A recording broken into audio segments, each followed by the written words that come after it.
Whether you're trying to improve your skills or joining competitive tournaments, it's easy to get caught up in the seriousness of the multiplayer scene in Total War Warhammer 2 and forget sometimes that we play games for fun, right? Like, it's fun to play games, and especially a game like this, courtesy of Slate X, which, let's just take a minute to appreciate here the absolute craziness. This is Slate X versus Poison Ducky, and just a thing of beauty here. Quickly, just to get this build out of the way, we've got Volkmar plus 2 Warrior Priests, so no magic, all you need is faith. We've got a bunch of flagellants, 5 flagellants, and 5 great swords. Great swords are, of course, ranked up to rank 9, so they've got, 103 leadership, 41 melee attack, 38 melee defense, up against this massive all-cavalry build here, Eltharion the Grim, a noble, whole bunch of silver helms, reavers, and of course some war lions of trace. So yeah, let's have a look at what happens. The line of unbreakable infantry versus the line of elven shock lances. Very interesting. Obviously the flagellant's going to take a ton of damage immediately to the face. Eltharion and the noble swoop in. They're going to try and go after the warrior priest there. Funny enough for the great swords, there's no infantry for them to use their anti-infantry on, but even still, I mean, 41 melee defense, especially with the prayer buffs there. Looks like the elves quickly pulling back and away from those pockets. The war lions with their low armor will take quite a bit of damage from the flagellants there. But, so far, Elves doing good damage. You can see these great swords over here just getting chewed up by War Lions and Illyrian Reavers. Some nice kind of rinse and repeat cycle charging on the Tattersouls as well. But the line is definitely holding. Some nice faith going to be dropped. Just all the Soulfire bombardments. Triple Soulfire bombardments is absolutely insane. This is honestly potentially a viable way to play Empire. Like, who needs magic, honestly? You just play without it. I actually have used builds with Volkmar and Gotrek and Felix all together before, and that kind of worked. Definitely was janky, but hey, Eltharion's a caster, and he's also around here somewhere. He's probably got Fiery Convocation, which he would definitely want to be taking advantage of here. He's got Fang Sword Eltharion currently active, gives him a little bit of magic damage as he's fighting in this blob here. Great swords and flagellants all have taken severe damage, but of course that leadership, that unbreakable, basically, leadership, I mean, truly unbreakable in the case of the flagellants, but the great swords as well. You can see Eltharion just all wrapped up in it, really not having the best day in the world. He's getting circle beaten by multiple characters. Does have 100 armor, but I mean, the great swords, even without their anti-infantry, have enough stats here. War lions charging in, relatively healthy. They do have anti-infantry, and literally everything here is infantry, so they're going to keep it cycle charging. There are squishy targets. That's probably the right play, but coming over here, getting a nice rear charge on these great swords. Oh yeah, juicy. Probably not as juicy as it could be, of course. That extra melee defense certainly does help. Flagellants also filtering in on a rear charge on these Reavers. And the one thing about cavalry in Total War Warhammer, especially shock cavalry like Silver Helms and Illyrian Reavers, primarily meant to deal like high amounts of damage in short bursts, and that, because of the way the leadership mechanics work in this game, will cause units to rout. So against an army that refuses to rout, cavalry is potentially rough. It's one of the reasons why, like, Legend of Total War, for example, says that cavalry are not great for most factions. In most cases, cavalry are not something you want to take in Legendary, for example, on campaign, right? Because the AI gets so many cheats to their leadership. You're really not realistic to break their leadership with cavalry charges.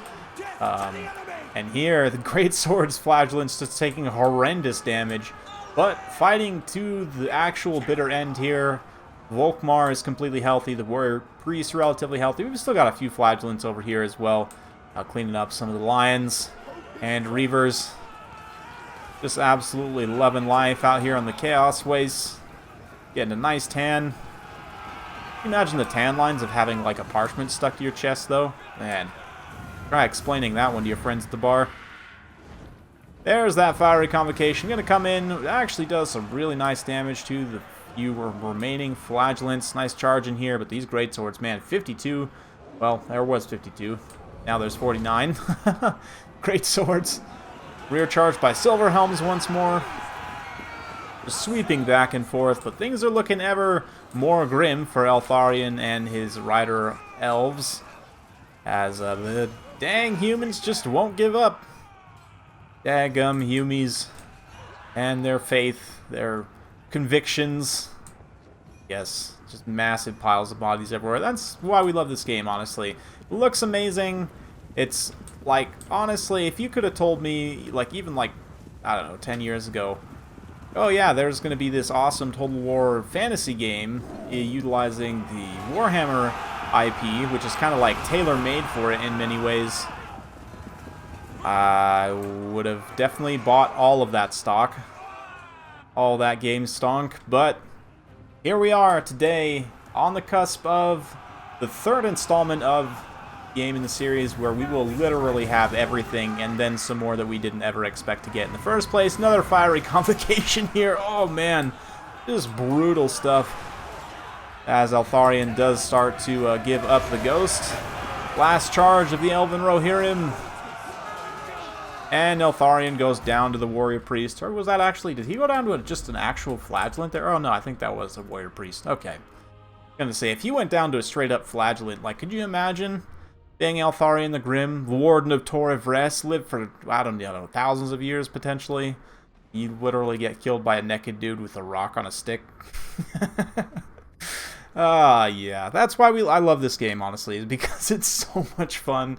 Just absolutely hilarious, and yeah, honestly, Slade, one of those players that I can definitely tell he plays to have fun, and he has fun playing. I mean, he's good, don't get me wrong, and he definitely does well, acquits himself well in competitive situations. Poison Ducky, same thing for him. But, you know, you play to have fun, and you have fun playing, and definitely see that in the case of both of these builds here. As far as the breakdown goes, Volkmar and the Warrior Priest actually surprisingly low value considering the Soulfire bombardments there. The Flagellants, though, man, just mad value on all of them. They traded super nicely into the War Lions and the Reavers both here. Whereas the Great Swords, you know, they kind of get whopped a little bit, but at the same time, two of these guys, man, one of them almost 1,500 damage value against literally no infantry. That's pretty impressive, you know. This golden rank greatsword thing, I'll have to check a look. Yeah, check a look. Yeah, we'll check a look at that and see what the price is in just a minute. War Lions had a little bit of a tough time. Some of them paid for themselves. Same thing with silver helms here. Excuse me. Eltharion, of course, getting a lot of damage value in the late game there with those kind of garbage time. What's it called? I'm just blanking on the name of the spell now. A fiery complication. That's it. Noble also is kind of here. It's an interesting situation to be thrown into. Definitely rough stuff, as I mentioned. Kind of the role of shock cavalry and breaking infantry, or just leadership in general, right? But I'm just curious now as to, like, this here. So, great swords ranked up to, okay, so like 1244, almost 1250. That's interesting. Almost as much as a chosen with shields. Yeah, very, very solid leadership. 38 melee defense still is, it's good. I don't feel like it's great, but 41 attack. But then you consider also that, you know, you've got the prayer buffs stacking on top of that. Double Warrior Priest, you know, you kind of have to go Gelt if you do want to take a caster, but like Volkmar plus Warrior Priest is something I do relatively often. I don't know if I would ever actually take these guys, but maybe. I mean, especially like 5 of them. I mean, that is a heavy elite infantry presence that people aren't really going to expect from Empire. So if I were to actually like kind of build a semi-viable build around this, it's going to be interesting. We'll put Volkmar up on the wagon here. We're going to thin this guy's kit quite a bit and have him just stand on the ground. That is a lot of elite infantry, so I may potentially take a Jade Wizard here. He can also stand on foot, that's fine. And we'll take, you know what, we'll actually take Earthblood and Shield of Thorns, because regrowth on a single target is not necessarily going to be as important as getting this AoE healing and physical resistance. And then from there, obviously, you're going to need a couple Pistoliers. Let's see here, maybe a few Spearmen with shields to keep from getting charged in the face. And there you go, there's a build. Definitely not as much fun as the last version, but maybe more viable. I don't know. Maybe someone out there try this and see this core of 5 golden rank Empire great swords, if there's any more value in that. But I don't know. Maybe I'll check it out and you'll see it in a future video. Who knows?